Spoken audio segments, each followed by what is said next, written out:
Hello বন্ধুরা, তোমরা সবাই কেমন আছো? আশা করি সকলেই ভালো আছো। আমি শম্পা, তোমাদের সঙ্গে একটি সম্পূর্ণ নতুন রেসিপি আমি কিন্তু শেয়ার করতে চলে এসেছি। তো এটা অসাধারণ একটি রেসিপি, আর এই রেসিপিটা কিন্তু খুবই সহজ, মানে আর উপকরণও কিন্তু অনেক কম লাগে। তো আমি কম উপকরণে খুব কম সময়ে দারুণ একটা রেসিপি আমি বানিয়ে ফেলেছি।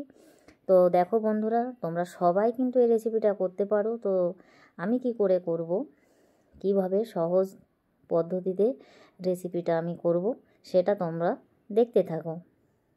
তো দেখো, এখানে তার জন্য আমি সর্ষে শাক নিয়ে নিয়েছি, ধুয়ে পরিষ্কার করে জল ঝরিয়ে নিয়েছি, আর একটা কড়াই গরম করে নিয়েছি। কড়াইটা খুব ভালোভাবে গরম হয়ে গেলে তেল ছাড়া খালি কড়াইয়ে আমি এই সর্ষের শাকগুলো দিয়ে দেবো। তো এখন দেখা যাচ্ছে যে অনেকগুলো, কিন্তু একটু পরে দেখবে যে অল্প একটু হয়ে গেছে। তো এই শাকে যতই আমি জল না দিই, কিন্তু শাকে তো একটা জল থাকে, তো সেটা আমি খালি কড়াইয়ে নেড়ে চেড়ে কিন্তু আমি জলটাকে পুরো শুকিয়ে নেব। কোনো রকম জল আমি রাখবো না। তো দেখো কতটা শাক ছিল বন্ধুরা, দেখতেই পাচ্ছ একদম কমে এসেছে, একদম কমে গেছে। তো এইভাবে আমি নেড়ে চেড়ে পুরো জলটাকে খুব ভালোভাবে শুকিয়ে নেব। শুকিয়ে আমি নামিয়ে নেব, নিয়ে এটাকে ঠান্ডা করতে দিয়ে দেবো। তো এটাকে কিন্তু আমি পুরোপুরি ঠান্ডা হয়ে যাওয়ার পর তারপরে এটাকে একটা পেস্ট বানাবো আমি। তো তোমরা চাইলে শিলে বেটে নিতে পারো, আমি এখানে মিক্সার গ্রাইন্ডারে পেস্ট করে নেব।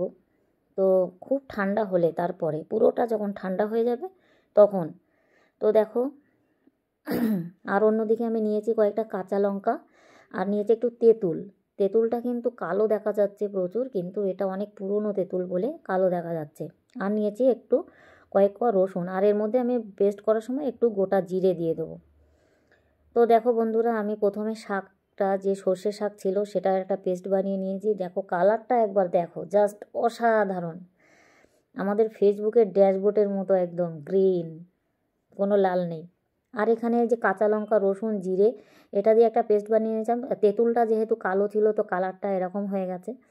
তো এটা আমি একসঙ্গে করে নেব পেস্ট করে নেওয়ার পরে। তো তারপরে একটু দিয়ে দিয়েছি লবণ আর একটু সর্ষের তেল, দিয়ে আমি এভাবে একটু পুরো মিশিয়ে নেব, তেল আর লবণের সঙ্গে খুব ভালোভাবে মিশিয়ে নেব। তো দেখেছো বন্ধুরা, এতে কিন্তু কয়েকটা উপকরণ, আর এটা খেতে কিন্তু খুব সুন্দর হয়। তো রেডি হয়ে গেছে আমার সর্ষের শাক বাটা।